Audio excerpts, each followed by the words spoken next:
de conversar con Soledad Alonso, psiquiatra, médico y dedicada a el quehacer infanto-juvenil. Tenemos a la licenciada Noelia Germán, y tenemos a la licenciada Rosa Ariza de Valera hablando de la educación virtual frente a esa educación presencial. Esa educación presencial tradicionalmente, podríamos decir nosotros, licenciada Rosa Ariza, que es, o sea, no tiene ninguna arruga, es perfecta. Esa educación presencial está libre de pecado. No lo podemos decir, Sí. No hay obra humana perfecta. Como somos Vamos a ver. imperfectos los humanos, así son nuestras obras también.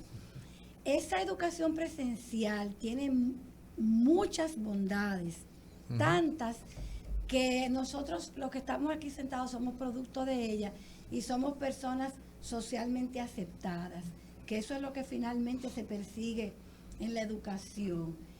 ¿Por qué? Porque nosotros aprendimos a convivir en grupos, aprendimos a compartir, aprendimos a sacar partido a la temperatura, al ambiente, a manejar el ruido, aprendimos a convivir en diferentes ambientes.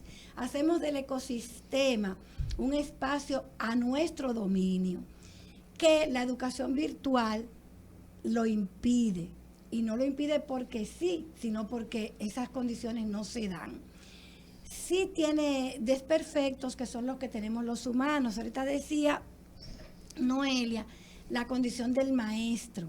Si el maestro no tiene todas las condiciones para que esa educación llegue bien, instrucción, vamos a decir primero, para instruir bien, pues no se da bien.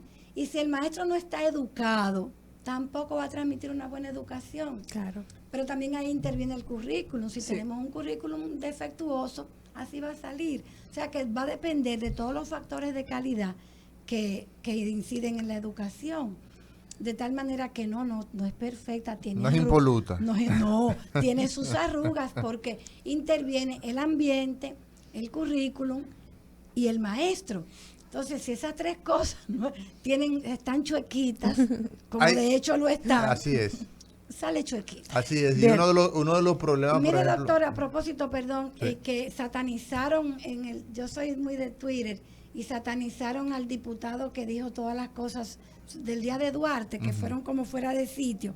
Entonces, yo decía, no lo condenen a él porque él es producto de un sistema educativo. Sí, pero ese es diputado. Sí, Ese pero es diputado. está bien, doctor, Ese es diputado. pero Ese es el que produce leyes, y ese no tiene excusa, porque la verdad es la que tiene porque es que votaron, hubo un partido que lo aceptó, que no hay prueba de entrada para el partido. Bueno, pero Y hubo un pueblo que votó por él, ahora él es producto de un sistema educativo. Por eso le digo que los sistemas educativos sacan de todo. así es. Tiene sus arrugas. Así mismo es. Señores, hoy conversamos con estas tres mujeres, estas tres profesionales del área educativa y del área de la salud mental. Hay un aspecto que a mí me gustaría ahora pues introducir, y es el tema de lo relativo a los efectos que ha traído todo esto, sobre todo tú decías, Noelia, en ese proceso, digamos, por ejemplo, el tema de la depresión post pandemia, los trastornos en términos general, Soledad Alonso en psiquiatría, la herencia que tenemos de este fenómeno, ¿cómo ustedes lo pueden abordar? Nuestro país no se diferencia en cuanto a otros países tanto de Latinoamérica como del resto del mundo, incluyendo Europa y Asia. Nuestros estudios locales son con resultados muy similares en cuanto a que ha aumentado los niveles de trastornos de ansiedad, trastornos de conducta, trastornos del sueño, trastornos por depresión, trastornos del estado de ánimo. Entonces, ciertamente vamos a ponernos de una manera bastante ilustrativa. Un niño que no se cumplen sus tiempos en una educación virtual de lo que son los tiempos límites de su capacidad de concentración por edad, porque lo que estoy sentado tomando clase no respeta mi tiempo de concentración y entonces se me hace mucho más difícil prestar atención. Siento que no estoy entendiendo correctamente lo que me están enseñando, no tengo tanto acceso a la disponibilidad de ese maestro y mis papás que estás en casa o el tutor que me está acompañando tampoco tiene las estrategias para ayudarme a completar ese proceso. Siento que no doy abasto, me frustro, comienzo a tener irritabilidad, comienzo a tener más rabietas, comienzo a sentirme más decaído, un estado de ánimo, un humor más deprimido, no me quiero parar de la cama y ya llega un punto en que no me quiero ni siquiera conectar a las clases virtuales. Entonces, si ya yo me siento por debajo a la hora de yo volver a la presencialidad, no me siento a la par que mis otros compañeros que quizás tuvieron una realidad diferente a la mía. Quizás su papá y su mamá sí se pusieron con mi compañero a darle mejores estrategias, mejor seguimiento, que tenían la manera de quizás pagarme un tutor particular, una sala de tareas. Entonces me estoy sintiendo relegado y eso se ve en todas las etapas del desarrollo, incluso en el adolescente, que vemos mucho problema de ansiedad, como bien dijo la licenciada Noelia, este problema de ansiedad social. Y asimismo en los universitarios. ¿Por qué? Porque también el universitario, incluso el adulto, necesita sentirse capaz y necesita ese reforzamiento de que está dando abasto. Justo este fin de semana estaba con una adolescente tardía que está en la universidad y ella decía, después de la pandemia se me ha hecho tan difícil volver a la presencialidad, siento que no doy, siento que me retrasé y no puedo con esto. Ok, mire, yo quiero hacer un mix del tema que hablaba la licenciada Rosa y de lo que usted luego intervino o preguntó. Hay que destacar un arduo trabajo que está haciendo el Ministerio de Educación de nuestro país para trabajar por competencias, que es rotando o cambiando en grandes formas, rasgos, lo que era un método tradicional, que ahí sí podemos llamar un método tradicional. Butacas para adelante, nada de círculo, nada de flexibilidad, nada de interacción con el medio. Se está realizando importantísimos cambios en la presencialidad que llevan a un niño a estar en contexto real, a sumar y a restar con concretos, a hacer proyectos de ciencia literalmente ellos, no verlo solo del maestro. O sea que y me tocó, yo fui educada, obviamente, de forma tradicional, pero me tocó enseñar revolucionando esa parte. Y ha sido magnífico. Y se sigue trabajando en ese cambio, en ese switch de darle un poco más de vivencia y de experimentar los sentidos, enfocarlos en los sentidos para educar.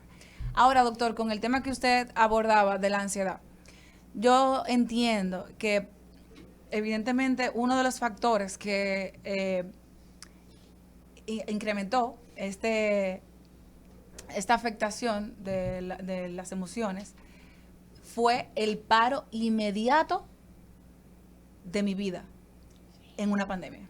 O sea, eso a mí personalmente me puso en un limbo. A mí y a muchísimas personas. O sea, mi vida activísima y de buena primera yo no puedo ni salir. Entonces, claro. Todas estas, este paro físico estacionario, la mente se me volvió y se me descontroló. Y la incertidumbre de qué va a pasar y cuándo se va a detener eso, claro. Así mismo los niños. Claro. Entonces, hay un mix, una combinación tanto de lo que tecnológicamente, cómo avanza y la rapidez de las cosas, ahí entra la ansiedad, y lo que no he alcanzado, ahí entra la depresión. Exactamente. Finalmente, jóvenes, no me digas que esto se está acabando. Sí. No, esto en 2 minutos y medio terminamos por el día de hoy. A usted misma, licenciada Rosa Ariza de Valera, como experta en la parte educativa, como una mujer que ha estado toda su vida ligada a estos procesos, los retos que tenemos en una educación presencial, con sus bemoles, con sus imperfecciones, y una educación virtual pujante que también tiene muchas imperfecciones. ¿Cuáles son los retos? el mayor reto es la formación del maestro. Un maestro bien formado, Tremendo. no importa el método, no importa el currículum, no importa el medio, va a ser una buena transmisión, tanto de conocimientos como de valores humanos. Entonces, el gran reto es ese, que tomemos a los maestros desde el nivel inicial. Y otro gran reto es comenzar la educación en la prenatalidad. Nuestros niños, mire, y lo digo ahora con el alma, nuestras adolescentes embarazadas tomando cerveza en una esquina y oyendo malas palabras, nos comienzan a formar un ciudadano Torcido. defectuoso. 100%. Soledad Alonso, retos ya en lo relativo a tu litoral, la psiquiatría para los infantos juveniles. A los padres que cuando identifiquen que sus hijos tienen algún tipo de situación de ansiedad, que no están cumpliendo con las competencias académicas y de socialización, no tener miedo. Vamos a evaluarlos, vamos a buscarte ayuda, algún tipo de apoyo, así sea con un psicólogo inicialmente, si lo quieren traer directamente a un servicio de psiquiatría infantil, no tengan miedo, porque precisamente evaluando y detectando vamos a darle las estrategias para que sea un ser humano más productivo, que no se prolongue a lo largo del tiempo, que no camine muchos años de una condición sin recibir un recurso terapéutico adecuado para que pueda dar lo mejor de sí. ¿Qué dice Arbore? Yo como Árbol. psicóloga, sí, árbol. Yo como psicóloga soy un mix de las dos. O sea, yo tengo que atender tanto profesorado, alumno y familia. Ahí hacemos un ¿Cuál es el más trabajo. difícil de los tres? ¿Cuál te crees? Los padres, Familia. la familia. 100%. Sí. Es un vínculo que hacemos para detectar qué está pasando con el niño e inmediatamente intervenir, como dice la doctora. O sea, no dejar que se prolongue. Ahorita yo decía un ejemplo de que hay padres que van por encima, pero hay veces que de verdad tiene una afectación y de verdad hay que atenderlo.